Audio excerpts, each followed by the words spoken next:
Mainit ngayon ang pangalan ni Malik Monk matapos lumabas ang ulat na ang Sacramento Kings ay trying very hard na i-trade siya ngayong off-season. Ayon sa report ni Grant Upset ng Dallas Hoops Journal, matagal nang sinusubukan ng Kings na makahanap ng trade partner para kay Monk, ngunit hanggang ngayon ay wala pa rin kuponang handang sumalo sa kanyang kontrata. Ang rason sa likod ng hakbang na ito ay malinaw. Gusto ng Sacramento na magbukas ng roster spot para makuha si Russell Westbrook, isang unrestricted free agent, at gawin itong sixth man sa likod ni Dennis Schroeder. Sa nakaraang season, nag-average si Monk ng career best numbers para sa Kings. Umiskor siya ng 17.2 points per game, may 3.8 rebounds at 5.6 assists, habang nagtala ng shooting splits na 43.9% mula sa field, 32.5% mula sa 3-point range, at 86.5% mula sa free throw line. Malinaw na isa siya sa mga pinakaproduktibong scorer at playmaker ng Sacramento, ngunit sa kabila nito ay nakikita ng bagong pamunuan ng koponan na mas kapaki-pakinabang ang pagkuha kay Westbrook kaysa panatilihin ang kontrata ni Monk. Ang interes ng Kings kay Westbrook ay nakaugat sa ilang bagay. Una, mas maikli at mas flexible ang kontratang maaaring tanggapin ng dating MVP kumpara sa malaking deal ni Monk. Ikalawa, inaasahan ng front office na magdadala ng veteran leadership si Westbrook, lalo na matapos ang pagkawala ni De'Aaron Fox. Ikatlo, mas nagiging malinaw ang rotation ng guards sa koponan, Schroeder bilang starter at Westbrook bilang energizer sa bench, kumpara sa kasalukuyang sitwasyon kung saan masikip ang minutes para kay Monk at iba pang guards. Kahit na minsan nang inalok si Monk sa Warriors bilang bahagi ng posibleng trade, hindi ito tinanggap dahil sa bigat ng kanyang kontrata. Sa ngayon, nananatiling malaking tanong kung saan siya mapupunta bago magsimula ang regular season. Isa lang ang sigurado, gagawin ng Sacramento ang lahat para makahanap ng paraan na maisakatuparan ang plano nilang ilapit si Russell Westbrook sa kanilang lineup. Samantala, matapos ang ilang linggong pananahimik, muling umingay ang pangalan ni DeAndre Ayton matapos lumabas ang video na nagpapakita na siya ay todo sa ensayo sa lab ngayong off-season.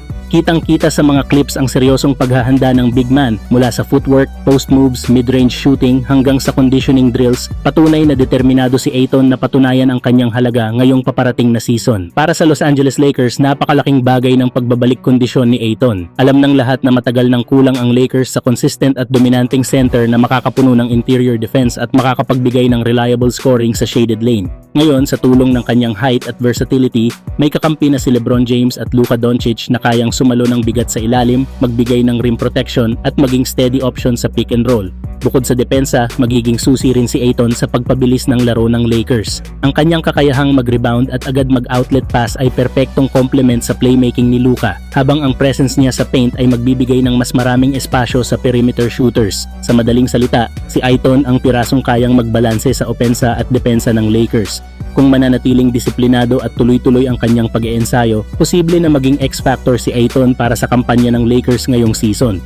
Hindi lang siya dagdag na katawan sa ilalim, kundi isang game changer na kayang magdala ng bagong identity sa frontcourt ng koponan.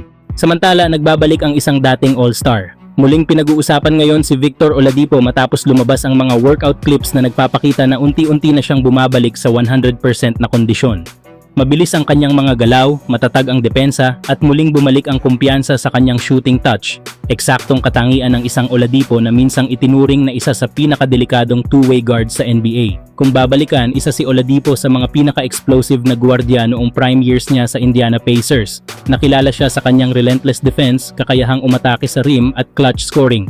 Subalit nang lumipat siya sa Miami Heat, doon nagsimula ang serye ng injuries, torn quad tendon at iba pang setback na pumigil sa kanya para ipakita ang kanyang tunay na potensyal.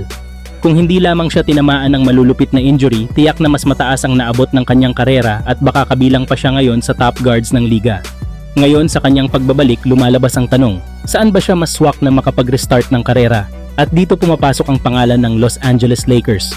Sa kasalukuyan, nasa kanila si Luka Doncic bilang pangunahing playmaker at superstar, ngunit ang pagdagdag ng isang healthy na Victor Oladipo bilang backup guard ay magiging napakalaking tulong. Si Oladipo ang klase ng player na hindi lang scorer kundi kayang magdala ng depensa laban sa elite guards ng kalaban. Bukod pa rito, makakaalalay siya kay Luka para hindi masyadong maubos ang enerhiya nito sa parehong opensa at depensa. Kung makukuha ng Lakers si Oladipo, mabibigyan sila ng defensive stopper sa backcourt, dagdag na veteran presence at instant offense mula sa bench. At higit sa lahat, may pagkakataon silang makakita ng muling pagbuhay sa karir ng isang manlalaro na minsang tiningala bilang isa sa pinakamahusay na two-way guard sa buong liga. Kung magpapatuloy ang kanyang progreso sa workouts at makabalik sa dating anyo, maaring maging isa ito sa pinaka-underrated na acquisitions ng Lakers sa darating na season.